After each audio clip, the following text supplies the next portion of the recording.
Ito mga kapren, magandang tanghali sa atin lahat. Iba kasi ang driver. Ang driver parang ulo ng palapati.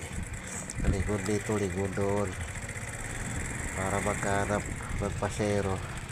Dalawa kasi ang binabantayan, pasero at sa kapwa natin driver, para malayo tayo sa disgrasya. Para kapag lumating tayo sa crosswise, kailangan kaliwat kanan tinitignan yan. Kaya ang purpose natin sa pagtingin natin doon ay pasero at saka truck kasalubong o kaya motor na kasalubong.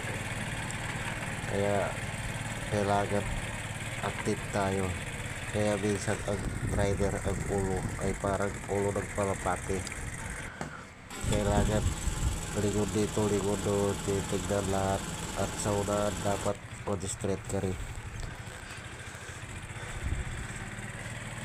Ganyan ang mga driver. Kailangan active ka sa paghahanap ng pasero at pag-iingat. Lagi nag-iingat yan. Dahil may kasalubong tayo minsan may kasalubong tayo, di nag-iingat. Kaya tayo na lang mag-iwas.